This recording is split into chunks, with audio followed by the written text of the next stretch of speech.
The alien ship floated like a dying star in the black emptiness of space. Inside the research vessel, blue-skinned Captain Velter stared at the cracked screen showing their engine status. Every red warning light on the control panel blinked. Like angry eyes, the ship's heart, their experimental quantum drive, was slowly tearing itself apart.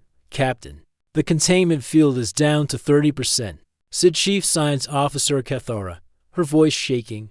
The tall, thin alien checked her readings again, hoping she was wrong. She wasn't. Velter's four-fingered hands gripped the command chair. His people, the Zephyrians, were known across the galaxy for being careful and smart. They planned everything twice and built their ships to last forever. But this time, their newest invention had betrayed them. The quantum drive was supposed to change everything. It would let their ships jump across the galaxy in days instead of months. The scientists back home were so excited. But now, floating near a dying star system, Velter wished they had never built the cursed thing. How long do we have? He asked quietly. Maybe to days before life support fails completely, answered the ship's young engineer. Her name was Nixara, and this was her first trip into deep space. She was barely more than a child by Zephyrian standards, with bright purple markings on her face that showed her family line. Right now, those markings looked pale with worry. 17 crew members. 17 lives depending on his next decision. Velter looked around the bridge at his people. Some had served with him for decades. Others, like Nixara, were just starting their careers. 3 of them were still juveniles, excited to see the galaxy. Now they might never see home again. The nearest Zephyrian outpost was months away, even if their engines worked perfectly. Which they didn't. Their backup power was failing too. Soon, they would have no heat, no air, no hope, sir, said Communications Officer Nixel, turning from his station. There's one option. We could send out a general distress call. The bridge went silent. Every Zephyrian knew what that meant. A general distress call would reach anyone in the area, not just friendly Zephyrian ships or their peaceful allies. It might reach pirates, or worse, it might reach Deathworlders. Deathworlders were the stuff of nightmares in Zephyrian culture. These were species that came from planets so dangerous that survival meant becoming violent and unpredictable. Planets with earthquakes, storms, predators, and 1,000 ways to die. The beings who survived such worlds were considered mentally unstable by civilized standards. They solved problems with force instead of careful thought. They took risks that would horrify any sane person. The worst Deathworlders, according to Zephyrian databases, were called humans. They came from a planet called Earth, where the weather could freeze or burn you, where the ground shook without warning, and where animals hunted other animals for food. Humans had somehow survived all of this and then spread across space like a virus. They were known for doing incredibly stupid things and somehow making them work. Captain, whispered young Nixara, what if Deathworlders answer our call? What if they decide we're worth more as slaves than as rescued people? Velter had heard the stories too. Deathworlders who boarded ships and took everything valuable. Species that saw other beings as tools to be used. The galaxy was full of dangers, and most of them came from worlds that would kill you just for existing. But looking at his dying ship and his scared crew, Velter realized they had no choice. Nixel, prepare the distress beacon, he ordered. Sir, are you sure? The risk of doing nothing is certain death, Velter interrupted. At least this way, we have a chance. Nixel's hand shook as he programmed the distress signal. The message was simple: 17 beings in need of rescue, life support failing, quantum drive destroyed. He included their exact location and a promise of reward for any ship that could help them. Signal ready, Captain. Velter took a deep breath. Send it. The message shot out into space at the speed of light, reaching across multiple star systems. Somewhere out there, someone might hear it. Someone might care enough to help. Or someone might see an opportunity to take advantage of a helpless crew. 3 star systems away, the human exploration ship Tenacious was conducting a routine mineral survey. When their communications officer picked up the alien distress call, Captain Eleanor Rodriguez read the message twice before calling her senior staff to the bridge. "How far?" she asked her navigator. "About 6 hours at maximum speed, Captain. Crew complement, 17 beings, unknown species, life support critical." Rodriguez didn't hesitate. Change course, maximum speed, and wake up the medical team. Her crew moved with practiced efficiency. No debates, no committee meetings, no lengthy risk assessments. A ship was in trouble, and humans helped ships in trouble. It was that simple. Back on the Zephyrian vessel, Cathara monitored their failing systems while Velter paced the bridge. The distress signal had been broadcasting for 2 hours.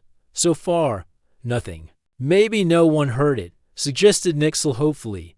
"Maybe we're too far from any shipping lanes." "Someone heard it," said Velter grimly.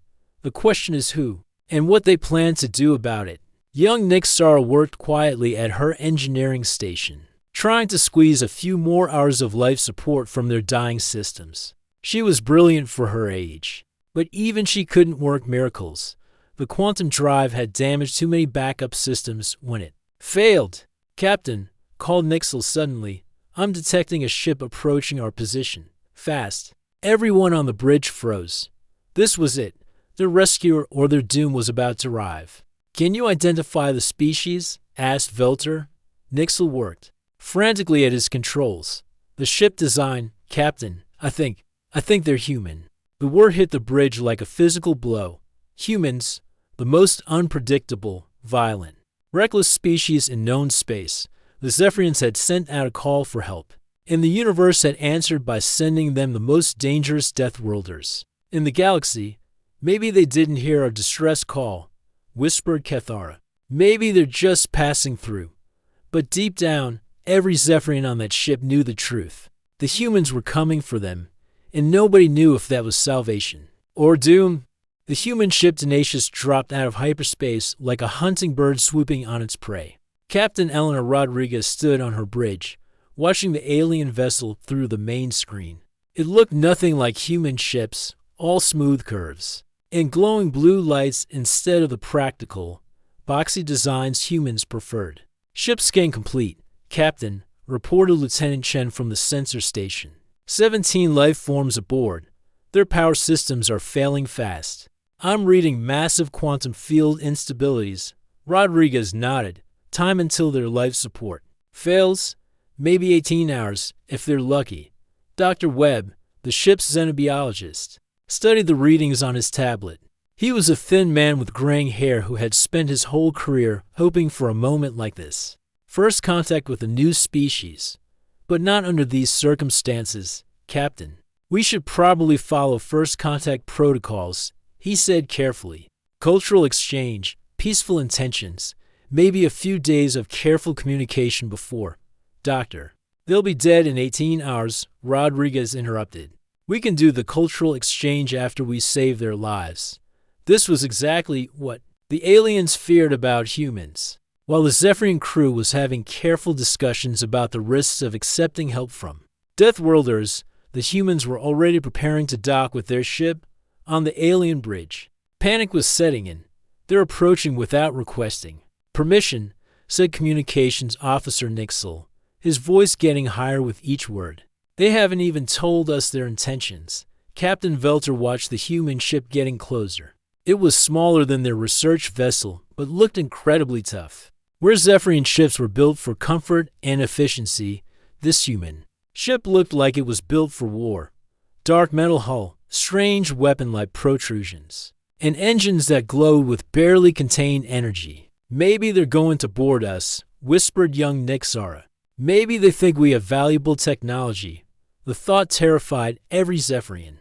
Their research ship did carry valuable technology: experimental quantum drives, advanced computers, and scientific instruments worth more than some planets. If the humans decided to take their ship instead of helping them, there was nothing the peaceful aliens could do to stop them. Suddenly, their communication system crackled to life.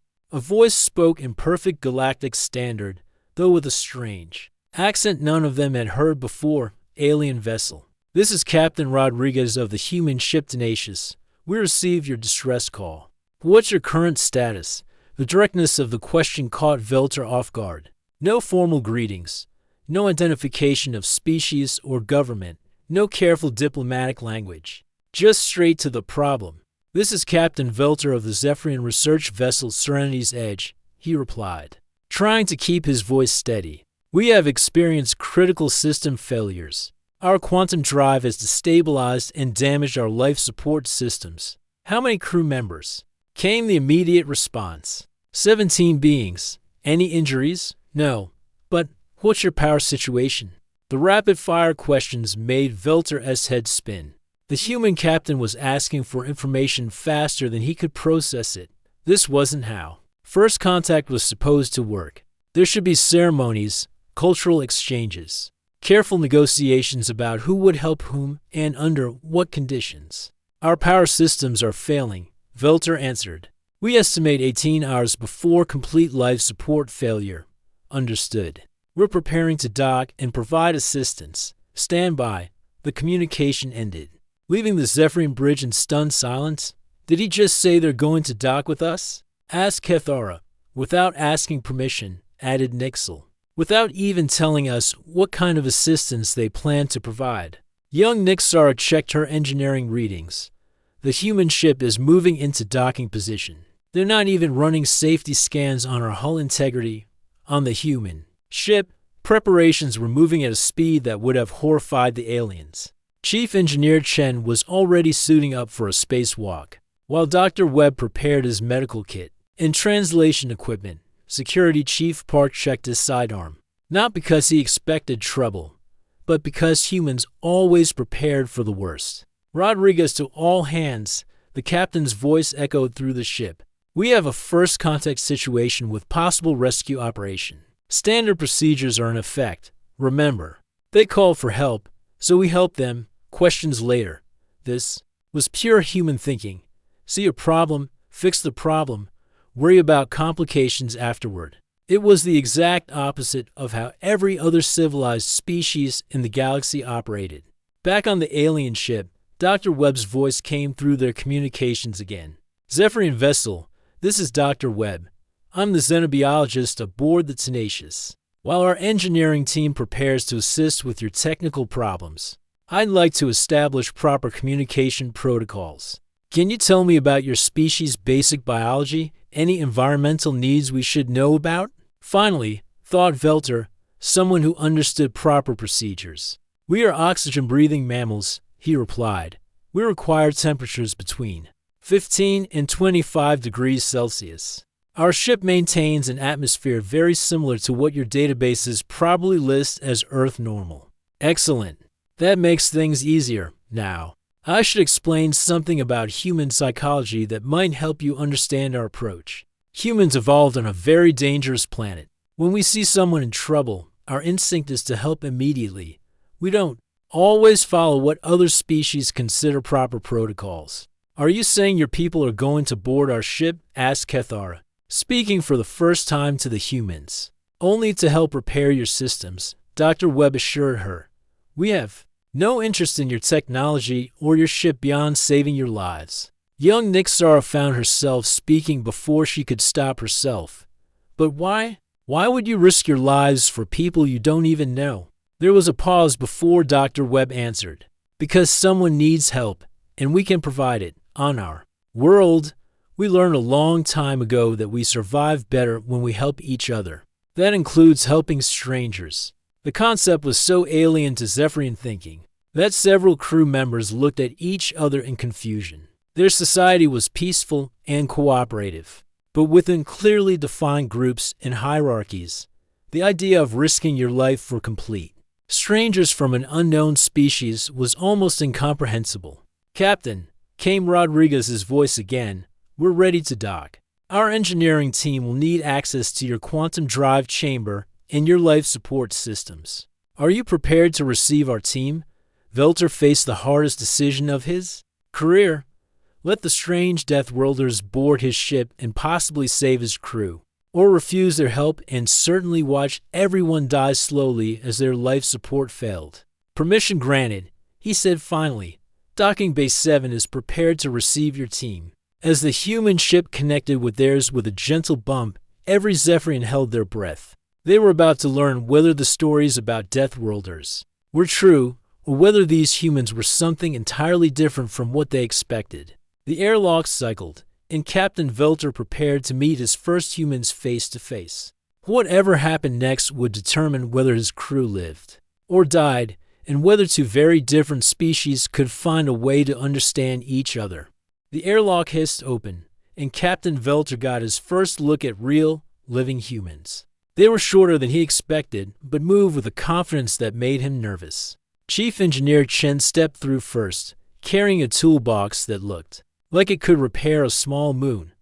Behind her came Dr. Webb with his translation equipment, Security Chief Park with too many weapons, and two junior engineers loaded down with spare parts. What struck Velter immediately was how different they looked from each other.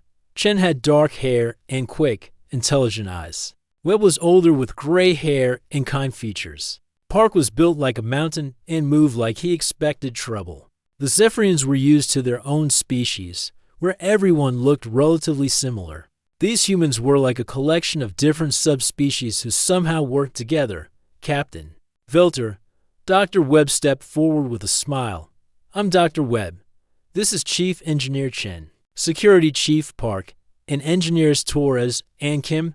Chen didn't waste time with pleasantries. She was already looking around the Zephyrian docking bay, with the expression of someone solving a puzzle. Where's your quantum drive chamber? She asked directly. It's in the engineering section, stammered young Nick Sara, who had volunteered to guide the humans, but the area is highly dangerous.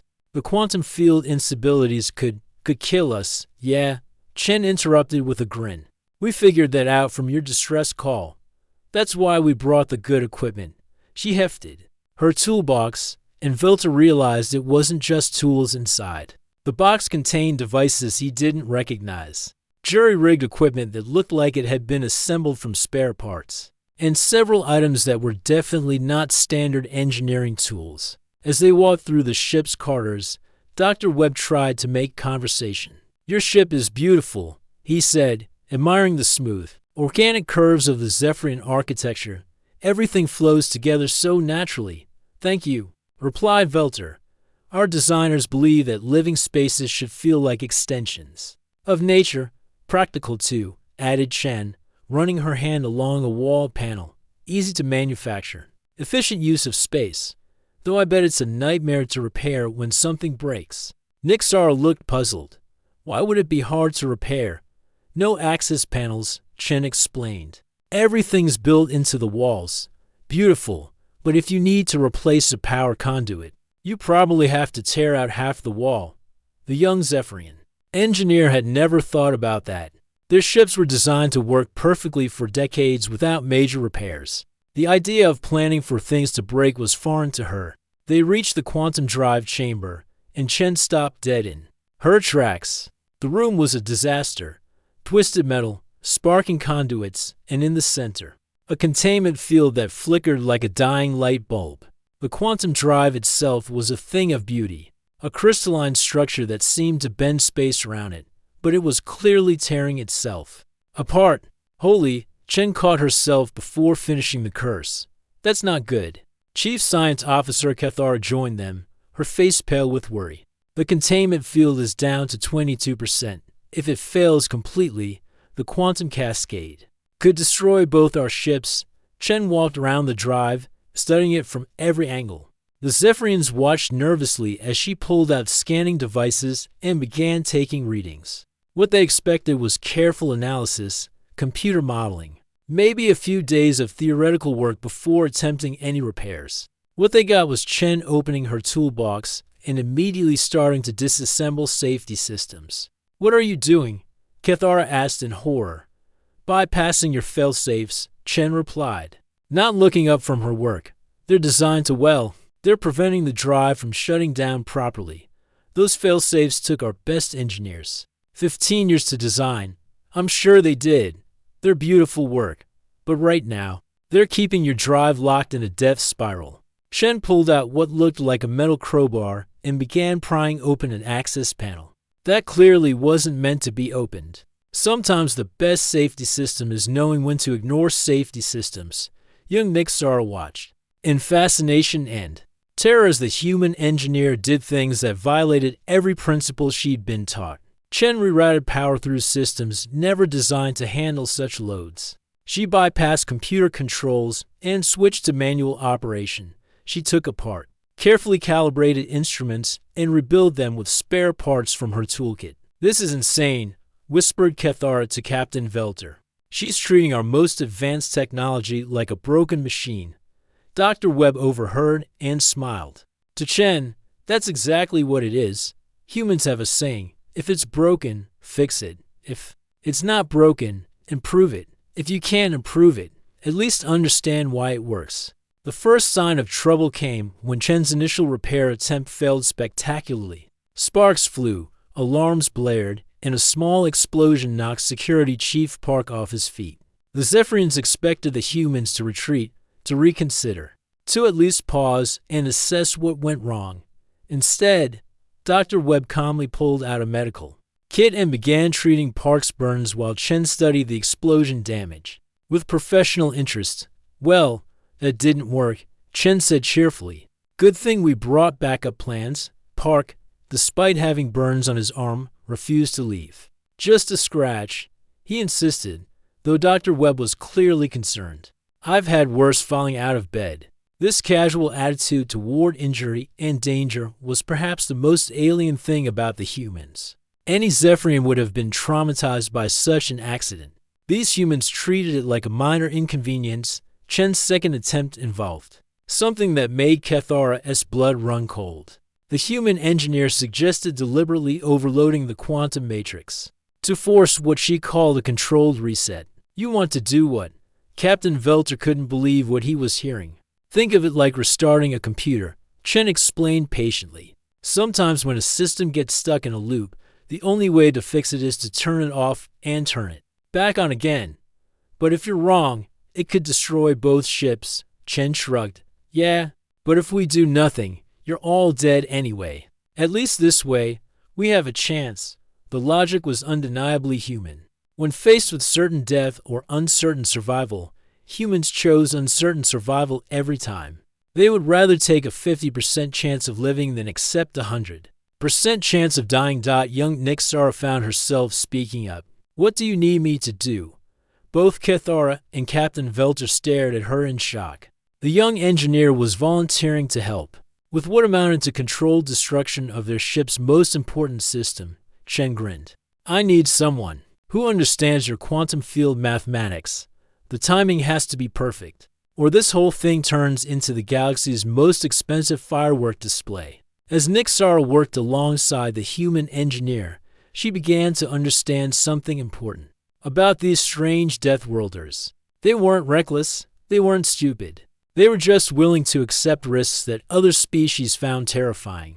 They had learned to make quick decisions with incomplete information and trust their skills to handle whatever went wrong. "Ready?" Chen asked, her hand hovering over the controls. Captain Velter looked around at his crew. 17 lives hung in the balance. The safe choice was to refuse this mad plan and hope for a miracle. The human choice was to make their own miracle, even if it might kill them all. "Do it," he said quietly. Chen began the sequence, and every being on both ships held their breath. The quantum drive pulsed, flickered, and for one terrifying moment, seemed to grow brighter than a small star. Then, suddenly, it stabilized. The containment field snapped back to full strength. The alarm stopped, the light stopped flickering, in the sudden silence. Both humans and aliens stared at the now peaceful quantum drive. "Did we just?" Nixara whispered. "Fix your ship." "Yeah, I think we did." Chen was grinning like she'd just won the galactic lottery. "Though your navigation systems are pretty fried, we can't fix those with what we have on hand." Captain Velter felt relief wash over him like a warm wave. His crew would live. But Chen's next words brought him back to reality. "The good news is, your drive works. The bad news is, you can't steer. You're not going to be able to navigate through this stellar region safely." They had traded one impossible situation for another. They were no longer in immediate danger of dying, but they were still stranded in one of the most dangerous regions of space, surrounded by gravitational anomalies that could crush their ship if they made one wrong move. And then Captain Rodriguez's voice came through the communication system with an offer that would have sounded like madness to any civilized species in the galaxy. Tenacious to Serenity's edge, we'll tow you out of the danger zone. It's going to be rough, but we've done worse. The humans were volunteering to risk both ships in an operation that could destroy them all. But as Captain Velter looked at his crew, alive because these strange Deathworlders had refused to accept that some problems couldn't be solved, he realized he was beginning to understand how humans thought. Sometimes the most dangerous choice was also the only choice worth making. The towing operation began 3 hours after the quantum drive repair. Young Nixara found herself working directly with Chief Engineer Chen, learning things about engineering that no Zephyrian University had ever taught, while the senior officers debated the wisdom of trusting humans with their lives. She was discovering that these Deathworlders knew things her people had never even considered. Your gravitational calculations are incredible, Chen said, studying the equations on Nixara's tablet, way more precise than anything we use. But you're missing something important. What's that? Nixara asked, genuinely curious. You calculate for perfect conditions. What happens when conditions aren't perfect? The question confused the young alien engineer. We design systems to maintain perfect conditions. Chen laughed, but not in a mean way. That's the difference between us. We design systems assuming everything will go wrong eventually. Dr. Webb joined their conversation in the makeshift workshop. They'd set up between the two ships. The human xenobiologists had been studying Zephyrian culture through their computer databases. With Captain Velter's permission, and what he'd learned fascinated him. Your species evolved on a very stable planet, he told Nixara. Predictable weather, stable geology, no major predators. Your entire civilization developed around the idea that problems can be solved through careful planning and preparation. That seems logical, Nixara replied. Why would anyone do things differently? Dr. Webb pulled up an image on his tablet, a picture of Earth from space. This is our homeworld. See those white swirls? Those are hurricanes, storms that can destroy entire cities. The brown areas? Deserts where you can die of thirst in a day. Those green areas? Jungles full of creatures that want to eat you. Nixara stared at the image in horror. How did your species survive? By learning to adapt quickly, Dr. Webb explained. When a hurricane comes, you don't have time for careful planning. You act fast or you die. When your food source disappears, you learn to eat something else. When predators hunt you, you learn to hunt them back. The conversation was interrupted by Captain Rodriguez's voice over the communication system. All hands, prepare for gravitational stress. We're approaching the first major anomaly. What happened next taught Nixara more about human psychology than any textbook could have. As both ships approached a region where space itself was twisted by gravitational forces, the humans didn't panic or hold emergency meetings. Instead, they worked with calm efficiency, each person doing their job without being told. Captain Rodriguez made split-second decisions based on incomplete sensor data. Chief Engineer Chen rerouted power systems on the fly as gravitational stress damaged components. Security Chief Park, still bandaged from his earlier injury, coordinated damage control teams without complaint. How do they stay so calm? Nixara whispered to Dr. Webb as alarms blared around them. Practice, he replied simply. Every human grows up dealing with unexpected problems. We learn early that panic doesn't help.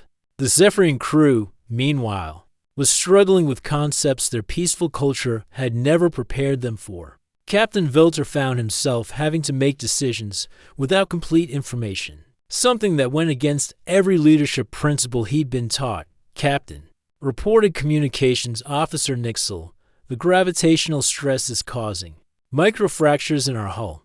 Should we request that the humans slow down? Velter hesitated.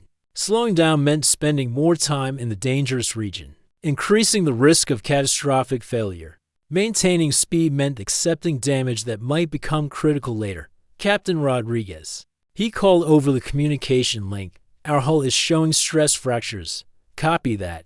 Came the immediate reply. We can slow down, but that increases our exposure time to the gravitational fields. Your call, your call. Two words that summarize the difference between human and Zephyrian leadership. Humans expected their leaders to make hard choices quickly. Zephyrians preferred consensus and careful deliberation. Maintain speed, Velter decided, surprising his own crew. Young Nixara watched all of this while working alongside Chen to keep both ships' systems functioning. The human engineer had taught her something revolutionary. Sometimes good enough was better than perfect if perfect took too long to achieve. Your people spend months designing the ideal solution, Chen explained as she jury-rigged the power coupling with spare parts. We design a working solution in minutes, then improve it while it's running. But what if your quick solution fails? Then we fix it and try again. The key is to fail fast and fail cheap, not to fail slowly and expensively. The biggest test of this philosophy came when both ships encountered something neither crew had expected: a rogue asteroid field being pulled into one of the gravitational anomalies. The rocks were moving in unpredictable patterns, creating a maze of flying debris that threatened to tear both vessels apart. Captain Rodriguez's solution was pure human thinking. We're going to thread the needle, she announced. Full speed through the thinnest part of the field. Captain Velter as blood went cold.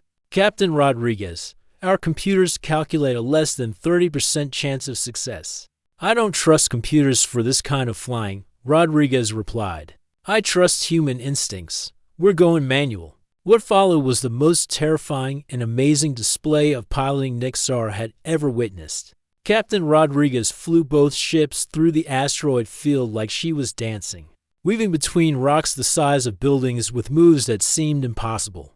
Every Zephyrian held their breath, certain they were about to die. But they didn't die. Somehow, impossibly, both ships emerged from the field with only minor damage. How did she do that?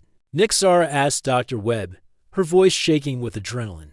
Human pilots train for situations like that their whole lives, he explained. We practice flying through dangerous conditions until it becomes instinct. When logic and calculations fail, sometimes instinct and experience are all you have. As both ships finally cleared the gravitational anomaly zone and entered safe space, young Nixara realized something important had changed in her thinking. She was no longer afraid of the humans. Instead, she was fascinated by them. Dr. Webb, she said quietly, would it be possible for me to visit your ship to learn more about human engineering methods? The xenobiologist smiled. I think that could be arranged, but I should warn you, once you start thinking like a human, it's hard to go back to thinking like everyone else.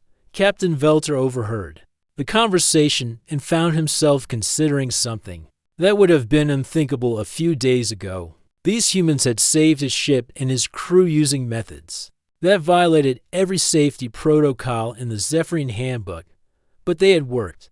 Maybe there was something to be learned from people who had spent their entire evolutionary history learning to survive the impossible. Dr. Webb, he said, when we reached the trading station, would your captain be interested in discussing a formal exchange program? Our scientists could benefit from human, practical thinking. Dr. Webb's smile grew wider. Captain, I think that's exactly the kind of conversation that could change both our species for the better. As both ships docked at the neutral trading station, the Zephyrian crew realized they were no longer the same people who had sent out that desperate distress call. They had learned something valuable from the Deathworlders. Sometimes the best way to survive impossible situations was to stop trying to avoid them and start learning to overcome them. Young Nixara was already making plans to spend time aboard human ships, learning their methods. And Captain Velter was beginning to understand that maybe the galaxy needed both kinds of thinking. Careful Zephyrian planning and bold human action. Together, they might be able to solve problems that neither species could handle alone. The neutral trading station Heaven's Rest had seen many strange ships dock at its ports, but never had to cruise rivals who had changed each other so completely.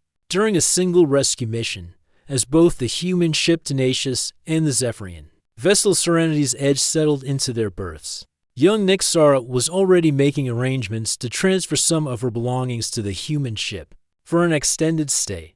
"Are you sure about this?" Captain Velter asked her as she packed her engineering tools. The past few days had changed him too, but he's still worried about his youngest crew member. "Captain, they saved our lives by doing things we thought were impossible," Nixara replied, her purple face markings bright with excitement. "If I can learn even half of what they know about practical engineering, I could revolutionize how we build ships." Dr. Webb arrived to escort her to the human vessel, carrying a tablet full of cultural exchange protocols he'd been working on. The first humans ever in scientific exchange. He said with obvious pride, "This is going to be historic, Chief." Engineer Chen was waiting for them aboard the Tenacious, grinning like someone who'd just been given the best present in the galaxy. "Ready to learn some real engineering?" she asked Nixara. What followed was a crash course in human problem-solving that amazed and terrified the young alien. In equal measure, Chen showed her spare parts bins filled with components from dozens of different ship designs, all repurposed for new uses. She demonstrated how humans modified their equipment on the fly, adapting tools designed for one purpose to solve completely different problems. This plasma cutter was originally designed for mining operations, Chen explained, showing Nixara a device that looked like it had been rebuilt several times. "But we use it for emergency hull repairs, precision welding, and sometimes for cooking food when the galley systems fail." "You cook with industrial equipment?" Nixara asked in disbelief. "When you're stuck in space for months, you learn to improvise." Chen laughed. "The key is understanding what something actually does, not just what it was designed to do." Meanwhile, on the Zephyrian ship, Captain Rodriguez was learning the value of alien precision. Chief Science Officer Cathara was showing her the mathematical models that Zephyrians use to predict system failures months in advance. "These calculations are incredible," Rodriguez admitted. "Studying the complex equations, you can predict mechanical stress patterns we would never even think to look for." "It is simply logical," Cathar replied modestly. "Why wait for systems to fail when you can prevent the failure entirely? Because sometimes," Rodriguez said thoughtfully, "prevention takes longer than you have. But if we could combine your predictive models with our rapid repair techniques." The real test of this new cooperation came sooner than anyone expected. A distress call reached Haven's Rest from a colony ship that had suffered catastrophic engine failure while carrying 10,000 refugees to a new world. The ship was dead in space, life support failing, and too far from any major spaceport to reach in time. Both captains received the message simultaneously, and their responses revealed how much they had learned from each other. Captain Rodriguez immediately began calculating response times and rescue capacity, but instead of rushing off alone, she contacted Captain Velter. "We can't handle 10,000 people by ourselves," she said. "But between our two ships and our combined knowledge, Captain Velter, who a week ago would have spent hours in committee meetings before making such a decision, responded with human-like directness, Wirren, what do you need?" The rescue operation that followed became a masterpiece of combined human and Zephyrian capabilities. The humans provided rapid response and adaptive engineering, while the Zephyrians contributed precise calculations and advanced life support technology. Young Nixara found herself working alongside engineer Torres to devise a way to transfer refugees between ships using modified cargo containers. It was dangerous, improvised, and violated several safety regulations. It was also brilliant. The containers weren't designed for this, Torres pointed out as they welded additional life support connections. Neither were plasma cutters designed for cooking. Nixara replied with a grin that looked remarkably human. "But if we understand what they actually do." Dr. Webb and Cathara worked together to design temporary living spaces that could keep thousands of people alive during the journey to safety. The Zephyrians' knowledge of biological needs, combined with the humans' experience in emergency situations, created solutions neither species could have achieved alone. Security Chief Park found himself working with Captain Velter to coordinate the The massive logistics operation. The humans' experience with crisis management helped the Zephyrian captain make quick decisions, while Velter's careful planning prevented the kind of mistakes that could have turned rescue into disaster. The operation took 18 hours and pushed both ships beyond their design limits. Human engineering kept systems running far past their normal operational parameters, while Zephyrian calculations ensured they didn't push too far and cause catastrophic failures. When it was over, 10,000 refugees were safe, distributed between the two ships and several other vessels that had joined the rescue effort. Both crews were exhausted but triumphant. "I never thought I'd say this," Captain Rodriguez told Captain Velter as they watched the refugee ships depart for their new home. "But your people's obsession with perfect planning actually saved lives today. And I never thought I would appreciate the value of controlled chaos," Velter replied. "Your crew's ability to make impossible things work when they absolutely shouldn't. It's like watching magic."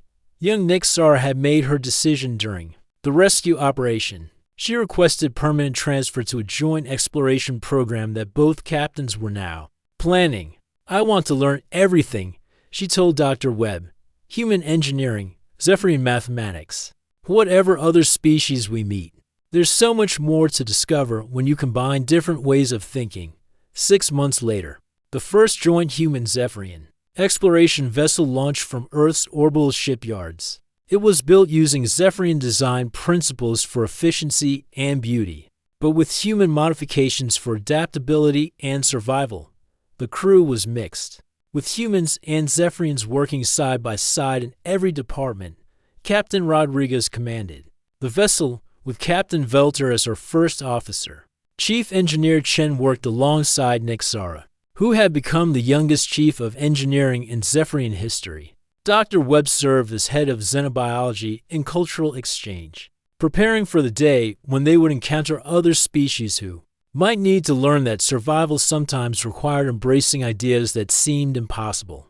The ship's name was chosen jointly by both crews, the Synthesis. It represented something new in the galaxy, a vessel crewed by beings who had learned that their greatest strength came not from avoiding their differences, but from combining them. As the Synthesis departed on its first mission to explore uncharted regions of space, its mixed crew carried with them a simple but revolutionary idea: that the best solutions often came from putting together perspectives that seemed incompatible. When the next distress call reached them, from a species that had never encountered either humans or Zephyrians, they would be ready to prove that sometimes the strangest combinations produce the most powerful results. The galaxy was about to learn that Deathworlders and careful planners working together could accomplish things that neither species had ever dreamed possible alone.